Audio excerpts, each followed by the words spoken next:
Hello. Hello. হ্যাঁ। Hello. Hello, শুনতে পাচ্ছি, বলো। আচ্ছা, এটা আপনি কেন করলেন এরকম? আমি কিছু করি নাই ভাই, আমি ঘুমাচ্ছিলাম। দেখেন, এরকম আমি তো আপনাকে বলছি যে আমাদের পার্টি কমিটি দেওয়ার সাথে আমি একদমই ইনভলভ না। আরে তুষার, তুমি আমার কথা শোনো। আমার যেটা মনে হয়েছে, যেটা বলতে চাইছি, সেটা আমি তোমাকে একা রুমে ডেকে কথা বলছি। বাস শেষ। তাহলে এখন আচ্ছা আচ্ছা এখন যে এটা আমার নামে চড়ানো হইতেছে। আমি জানি না, আমি জানি না ভাই। আমাকে জাস্ট তুমি আমাকে পাঠাইছো, আমাকে ফয়সাল ফোন দিচ্ছে, তো আমি ফোনে ঘুম ভাঙছে, এন্ড দেন আমি লিঙ্কটা শুনলাম। তাহলে আপনার এটা ক্লিয়ার করা উচিত না আপনার জায়গা থেকে? আমার জায়গা থেকে মানে আমি কি করছি এখন? আমি বলো আমাকে কি করতে হবে, কোথায় কি করতে হবে, আমি জানি না তো। আপনি একটা ফেসবুকে অল্প কথা যেটা লিখতে পারেন। কি লিখবো বলো? এই ফোন কলে মানে আমার দিক থেকে এরকম কোনো অভিযোগ নাই যেটার কথা বলা হচ্ছে, এই যে যৌন হয়রানি। আরেকটা হলো যে এই ফোন কলটা খুব উদ্দেশ্য প্রণীত ভাবে মানে কাটছাট করে ছাড়া হয়েছে। আরেকটা হলো যে এটা তার কাছে গেল কিভাবে? I don't know. আমি এই নির্ঝর নাকি এনাকে আমি চিনি না। আপনি এই প্রশ্ন করবেন যে এটা তার কাছে গেল কিভাবে? এটা তো আমার প্রাইভেসি নষ্ট হয়েছে, মানে উভয়ের প্রাইভেসি নষ্ট হয়েছে। আপনি এই প্রশ্নটা করলে এই কথাগুলো তুললে আমার আমার মানে আমি হয়ে যাই, বুঝছেন? আমি সেভ হই। এবং এটা আপনার তো দেখেন আমি পলিটিক্সে ভালো করতেছি, এখন এটা বুঝেনি তো অনেকের অনেক তৈরি হয়েছে এবং এটা পরিষ্কার ভাবে উত্তরপাড়া থেকে করা হয়েছে কাজটা। কে করছে? তো আপনি আমার ধারণা এটা উত্তরপাড়া মানে ডিজিএফআই এরকম কারো দিক থেকে করা হয়েছে, মানে এটা ওর কাছে যাবে কিভাবে? এক্স্যাক্টলি। তাহলে আপনার তো আমার ক্ষতি করে কোনো লাভ নেই, বলেন আছে?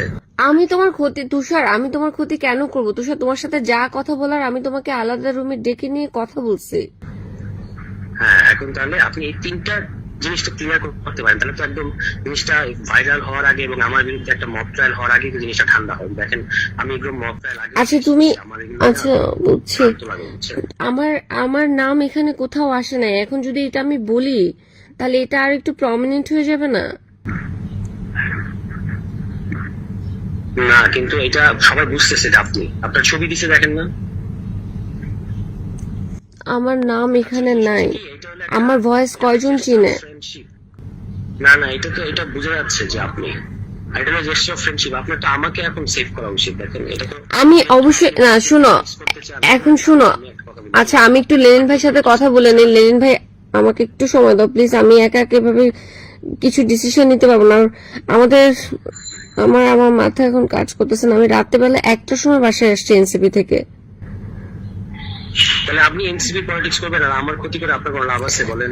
না না না, আমি তোমার প্লিজ, আমি তোমার ক্ষতি কেন করব? এই আমার কাছে যদি এই ধরনের কোনো মানে থাকতো, রেকর্ডিং বা কিছু থাকতো, আমি তো সেটা অনেক আগেই দিলাম। মানে আমার ইন্টেনশন থাকলে আমাদের এই কনভারসেশন হয়েছে রোজার মধ্যে, আমি তো তখনই তোমাকে এটা করতাম। এই জিনিসগুলো একটু ক্লিয়ার করতে পারেন।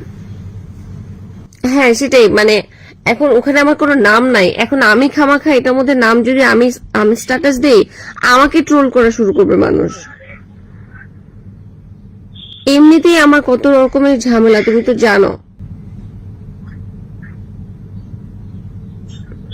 তাহলে আমাকে এরকম আমি এরকম বিপদে পড়ে আমি এরকম মকটাইলের মধ্যে না, তুমি জিজ্ঞেস করো যে এটা কোন নেত্রী বলছে এনসিপির এরকম কমপ্লেন করছে, তার নাম বলা হোক। যদি তারপরে আমার নাম বলে, দেন আমি একটা স্ট্যাটাস দিয়ে দিব যে আমি কি করছি না করছি। ask them, find it, মানে ওটাকে বলো নাম ডিসক্লোজ করতে।